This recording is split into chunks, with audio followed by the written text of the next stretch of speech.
Ethan, when you first signed a deal with Harriers, it was off the back of a couple of sub appearances and you made a big impression. You said then that the hard work would only start from there, Yeah. and you must be pleased to see again you've got some reward for that. Yeah, I'm over the moon, but obviously to sign another year to the club.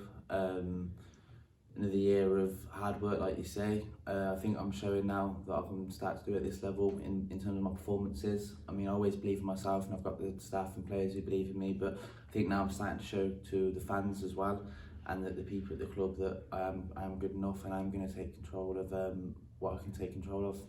Talk to me about the positives of the last year, because we'll get to the more frustrating parts in a minute, but I guess there's a lot that you'll take from the last 12 months. Yeah, of course. For me, on a personal note, I've grown a lot as a player and as a person at this club. I'm now starting to get more appearances, more game time, which I'm very happy with. And although this has been a tough year for everyone, I'm very grateful and also very fortunate I've been able to play football for the majority of it, as all the lads, as we are all grateful of. And yeah, coming into this place every day and being able to play football for this club, although it's been tough for all of us in certain ways, it's been great for me personally. And how important has the patience been as well? Because not just with a player of your age, because obviously it can be any player at any time, but you had times when perhaps you weren't in the 16, where you weren't featuring, and other times where you've been starting regularly. It's just been a case of taking the ups and downs? Of course, yeah, definitely. I mean, if you look over the last year, I think as a whole, patience has been key. People locked indoors, people not being able to do what they usually do. So away from football, it's been a tough year for everyone, but for me, yeah, like you said, I started when I first come here, I wasn't really getting much game time. I was struggling to get into the squad, and that can still happen now. That can happen to anyone. But I think at the minute, before the season's obviously come to an abrupt end, I'd made my chance. I took my chance, and I was starting to get minutes every week. So yeah, it was brilliant for me. Let's talk about that period towards the end of, well, what is now the end of the season, so to speak. But again, as you say, that must be disappointing because you were just kind of hitting your stride. Yeah, it was. It was obviously frustrating for everyone, but for me personally, I was very annoyed. Yeah, but like I say, I showed a glimpse of what I can do just then in probably 5 starts. So if you look at that over a season, I think some of the fans and definitely some of the staff and players can show what I've got to offer. Talk to me about your goal, only because I know any player's first professional career goal is always a highlight. It was really well taken, and I guess a moment you'll remember for a good while. Yeah, 100%. It's probably a moment I'll remember forever.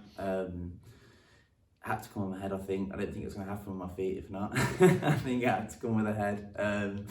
But no, yeah, like I said, I'm very happy with how I took it. I've probably watched it back a good 100 times. As you should, yeah. But no, yeah, it was a very proud moment for me. It's one I'll always remember. Did it go in slow motion as well? Because we were sat well behind it. And you got great contact on it. For me, everything went really slow for a second. But yeah, it went over the line. That's all that matters, ain't it? And an assist as well, not long after that. Yeah, of course, with Sammy Austin. Sammy obviously had a great season, as we all know. He's taken his chance well, took his goal really well on the day. So, like I say, it was just a little glimpse of what I've truly got to offer for the club. And what has the manager had to say with regards to next season and the future for you? Because again, much like last year, you can't rest on this now. No, 100%. Kind of stuff that I know myself, but he's reiterated it to me. So this is just a start for me. This is when now I'm in the starting 11 at the minute. So this is a time now for me to really not rest on my laurels, keep going with it, keep doing what I do, work hard, and next season hopefully go out there. And for me, my aim is to be one of the best strikers in the league. And we were talking just there, hopefully as well, whenever the new season begins, it'll be one that we would consider more normal, I guess, in terms of a setting and an atmosphere. 100%. That's one thing I can't wait for. See, this is my first proper season at the club, and it's had to be without fans. So next year, I'm honestly so looking forward to getting in front of the fans. First game of the season, we were just talking then, weren't we, before the camera started rolling. In front of a couple of thousand fans, that would be great for everyone. It'd be brilliant to be back. I guess you can't understate that either, really, and it sounds sometimes when footballers talk about fans and the impact they have, it can sound a bit cliche, but really playing football as players without that audience, it's been really strange, hasn't it? It has been dead strange. I mean, now we're at a point where we've been doing it for so long, we're almost used to it, but at first, the first few games, it was a struggle, I think. You're just missing that extra bit of buzz around the place. But like you say, next season, I think it's going to be a great season for the club and for the fan base.